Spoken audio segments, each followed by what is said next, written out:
नमस्कार दोस्तों, आते हैं अंत पे बिजनेस स्टडीज के और खत्म करते हैं बिजनेस स्टडीज का 20 डेज प्लेज स्टाफिंग की केस स्टडीज के साथ। नमस्कार दोस्तों, this is Ashish Chaudhary, you are watching Commerce Baba. Let's begin. Do you think this is your time?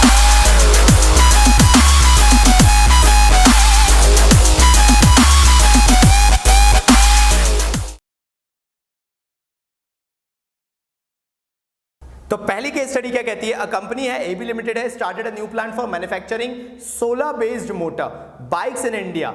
India is highly competitive and has cost-effective production based in the sectors. AB Limited is planning to capture 30% of the market in India and also aims to export motorbikes worth 5 crores in the next 2 years. Sorry यार, मेरा गला बैठ गया है तो थोड़ा सा bear कर लेना क्योंकि मेरा गला जा चुका है। इट्स लाइक 20 डेज में मैंने बहुत ज़्यादा बोल दिया है, तो समझ सकते हो यार तुम लोग।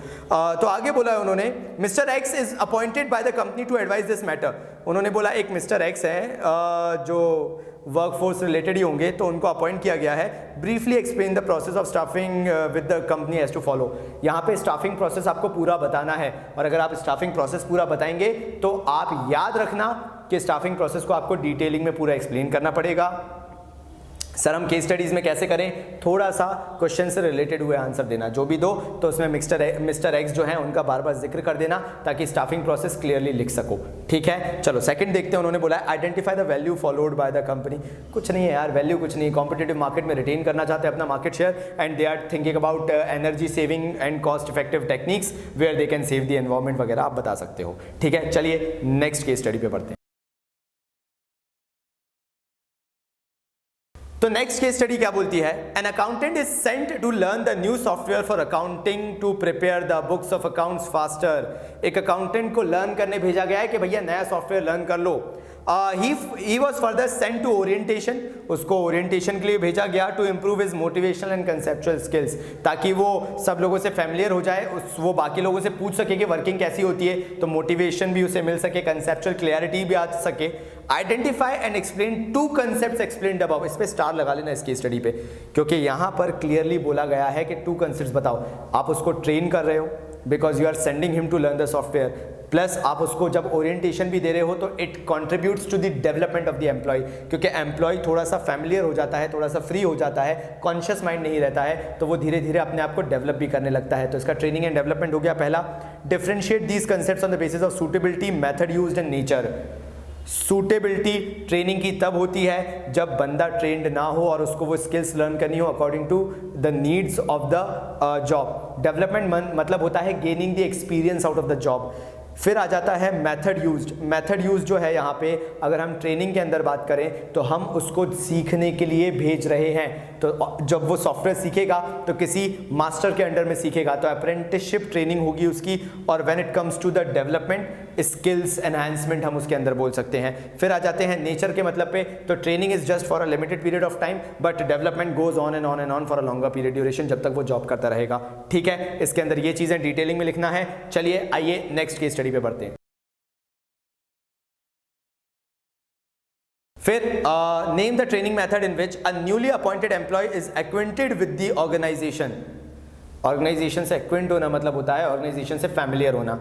अब चाहे आप उसमें इंडक्शन बोलो चाहे ओरिएंटेशन बोलो, पहली चीज में सेम है, making the new employ familiar with the environment. दूसरा, trainee learns under the guidance of a master. Apprenticeship, आप अप्रेंटिस बन जाओगे एज अ लर्नर और वो आपके मास्टर रहेंगे, गुरु रहेंगे। फिर trainee learns on the dummy equipment vestibule school.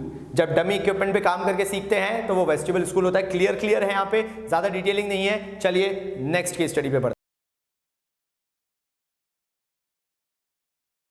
Next बोला गया, the general manager of Indemnity Limited was addressing employees during employee recognition programme function. ठीक है, कोई एक रिकॉग्निशन प्रोग्राम फंक्शन था, वहां पे वो एम्प्लॉइज से बातें कर रहे थे। He stressed employ should make all efforts to increase their market value. Employees को अपने आप को ग्रो करना चाहिए ताकि मार्केट में उनकी एक वैल्यू हो सके कि यार ये बंदे से अच्छा काम कोई नहीं कर सकता है। ठीक है। To achieve this objective they should increase their capacity and efficiency, they should also make such endeavours as to get job satisfaction, वो हर तरीके से उन जॉब्स में जाएं, अपने आप को एक्सप्लोर करें जहां पे उन्हें बेसिकली जॉब सेटिस्फेक्शन मिल सके। Not only that, it is equally essential that they should concentrate on minimising the accidents and finally they should be trying कि एज एन एम्प्लॉय उनसे कम से कम गलतियां हों। Which concept of management the general manager is stressing in the function? Obviously it is about training, अपने आप को इतना ट्रेन कर लो कि आप बेस्ट बन जाओ। so they are talking about the training, why not development? Sir development भी तो हो सकता है but they are not talking about कि बहुत ज़्यादा लंबे ड्यूरेशन में आप एज अ पर्सनालिटी कैसे डेवलप हो जाओगे। they are emphasizing more on task, जहाँ पे आपसे गलतियाँ नहीं हो रही हैं, जहाँ पे आपकी वैल्यू इंक्रीज हो रही है, और वो तभी हो सकता है जब आप एक ट्रेन्ड एम्प्लॉय हो। डेवलपमेंट क्यों नहीं हो सकता? बिकॉज डेवलपमेंट कभी नहीं रुकेगा, development goes on and on and on. फिर identify and explain the type of incentive discussed below, यहाँ पे उन्होंने बोला गया है जो एक लाइन है, they should increase their capacity, they should also such endeavour to get job satisfaction. यहाँ पे जॉब सेटिस्फेक्शन की बात कर रहे हैं, and when it comes to job satisfaction it is non monetary incentive. Clear है? चलो आगे बढ़ है यार। Based on performance appraisal report 2016 the HR manager of Gamma Limited adopted the following ways of training for improving the quality of output and providing more job satisfaction to the employees. वो एक particular training programme लेके आए होंगे। पहला, mister Ganesh was in the company so that he could practice the theoretical knowledge acquired by him from his college।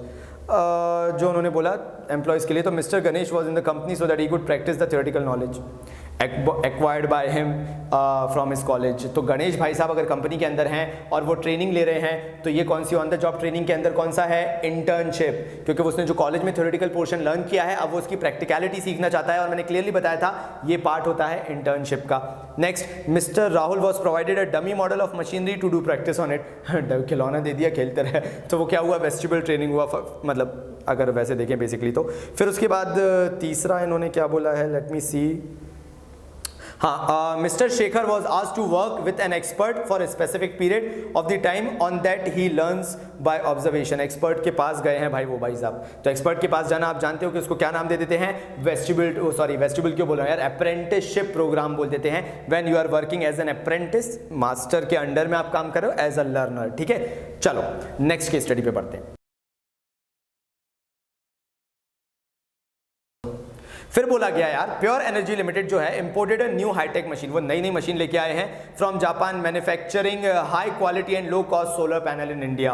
After a month the report of production manager reflected a decline the quality and quantity of the, मतलब quantity और quality दोनों में decline दिख रहा है, खराब तरीके से यूज हो रहा है। फिर फाइनली उन्होंने बोला है, on investigation it was found that there was a lack of technical knowledge, ना नॉलेज अच्छी थी ना स्किल्स अच्छे थे भाई। और फिर उन्होंने बोला क्या करा जाए, this resulted in high overhead charges as well as frequent visits of engineers was required from Japan, क्योंकि वो अच्छे से यूज नहीं कर रहे थे मशीन्स को, तो इसके कारण क्या हुआ, मशीन भी खराब हो रही थी और एक्सपर्ट्स को बार-बार बुला के मशीन को दिखाना पड़ रहा था। Suggest what should be done, क्या किया जाए भैया? सबसे पहले तो आप अपने स्टाफ को ट्रेन करो, अपने एम्प्लॉयज को ट्रेन करो, और वो आपकी ऑफ द जॉब ट्रेनिंग होगी। मशीन को एक साइड रख दो, करोड़ों की मशीनें मत खराब करो, क्यों खिलौना समझ के बैठे हो?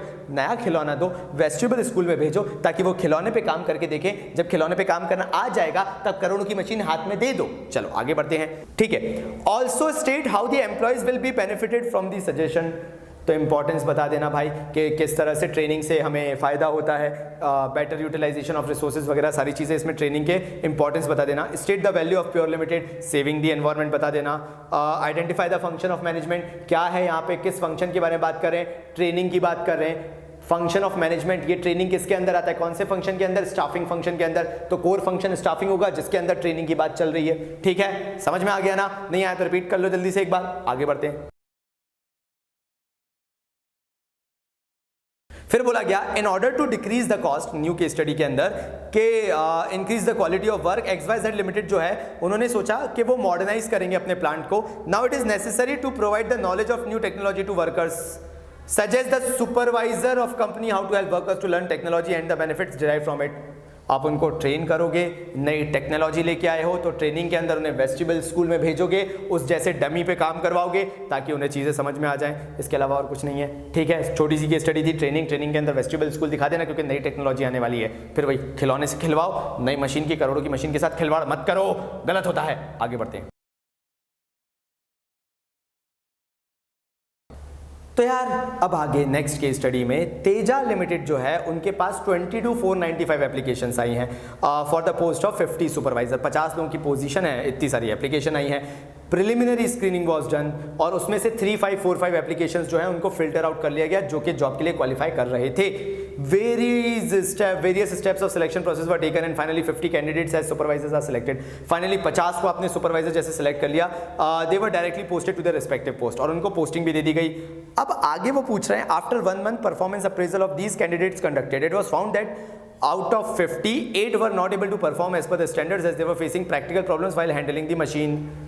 मशीन को हैंडल नहीं करते बंदा, अगेन ट्रेनिंग दो उन्हें भाई, ये तो चीज़ें in your opinion what should be done भाई, ट्रेनिंग दो उन्हें, ट्रेनिंग दोगे तभी वो काम करेंगे और आपको मालूम है मशीन हैंडल नहीं कर पा रहे तो कौन सा करेंगे? बिल्कुल सही बोल रहे हो, वेस्टिबल ट्रेनिंग करेंगे, ठीक है ना, ध्यान रखना इस चीज़ को। फिर how an organization can be benefit by improving skills of the employee, training के एडवांटेजेस, ट्रेनिंग के बेनिफिट बता देना, वही इसके अंदर आएंगे। ट्रेनिंग के अंदर वेस्टिबल, ताकि वो डमी पे काम कर सकें, because they are talking about the machine. चलिए आगे बढ़ते हैं।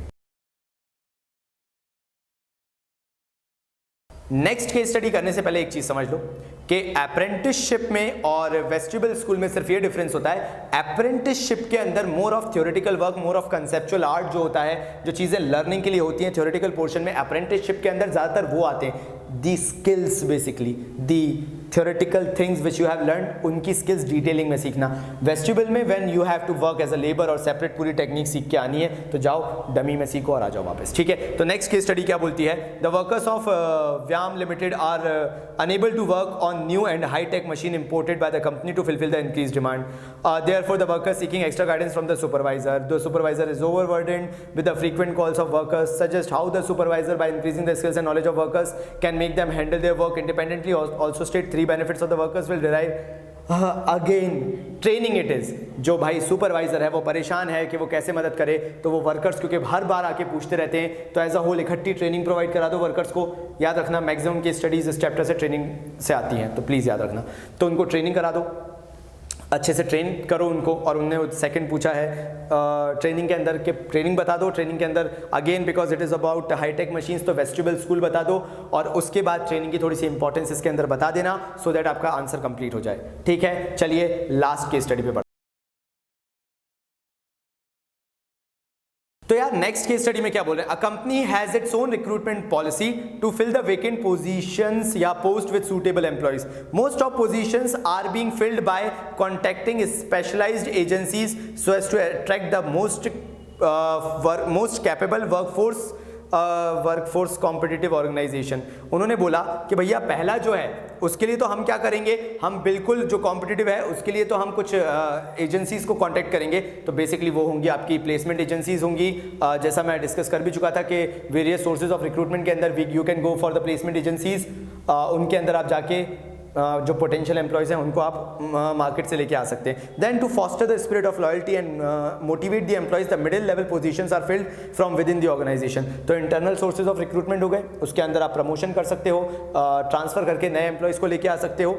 Identify the source of recruitment referred above. देखो यार बड़ा सिंपल है, पहले में जब उन्होंने क्लियर कट बोला था कि टॉप मोस्ट पोजीशन, वाह पोजीशन, ठीक है सुनना यार जरा, top most positions are being filled by contacting specialised agencies, तो इसलिए स्पेशलाइज्ड एजेंसीज जो हमारी होती हैं वो प्लेसमेंट एजेंसीज होती हैं, एम्प्लॉयमेंट एक्सचेंजेस होते हैं, उनके पास आप जाके काम करवा सकते हैं। और अगर मैं लॉयल्टी और मोटिवेट करना हो अपने एम्प्लॉयज़ को, तो इंटरनल सोर्सेज ऑफ रिक्रूटमेंट के अंदर क्या हो जाएगा, जो हमारे ट्रांसफर्स हैं या फिर प्रमोशंस है वो किए जा सकते हैं। Basically promotion will be good because that is a good source of motivation कि आपको ऊपर वाली पोजीशन पे बिठाया जा रहा है। Also give one method of each source, one method जो है मैं बता ही चुका हूँ, पहला वाला एक्सटर्नल सोर्स था, दूसरा वाला इंटरनल सोर्स था। फाइनली खत्म। तो चलिए दोस्तों 20 डेज प्लेज होता है यहीं पे खत्म। बिजनेस स्टडीज को आज हम क्लोज डाउन कर रहे हैं, खत्म कर रहे हैं। इस 20 डेज प्लेज के अंदर वाकई में फिर से बोलूंगा कि बहुत प्यार मिला, बहुत सपोर्ट मिला आप लोगों का। कई लोगों को लगा था कि बस बाबा जी ने बोल दिया है शायद ही कराएंगे, लेकिन नहीं, हमने पूरे चैप्टर्स किए हैं। हर एक चैप्टर्स की आपको केस स्टडीज और थ्योरेटिकल पोर्शन मिल जाएगा, जिसमें हमने नोट्स भी बनाए हैं, हमने केस स्टडीज भी डिस्कस की हैं। मेरा मोटिव कवर अप कराने का सिर्फ ये था कि हम ऐसी ऐसी चीजें कर लें जो कि हमसे किसी तरीके से पूछी जा सकती है और मे बी शायद हमसे कभी ना भी बन पाए, इसलिए हमने हर एक चीज की, हर एक चीज सीखी। आई होप आप लोग हमेशा हमें याद रखेंगे इस 20 डेज प्लेज के बाद भी। आपसे बस इतना ही मांगा है हमेशा, और कुछ नहीं। एक अनाउंसमेंट के साथ आ रहे हैं हम, कुछ आप लोगों के सपोर्ट की ज़रूरत शायद हमें पड़े, तो तब तक के लिए बाबा जी की तरफ से धन्यवाद।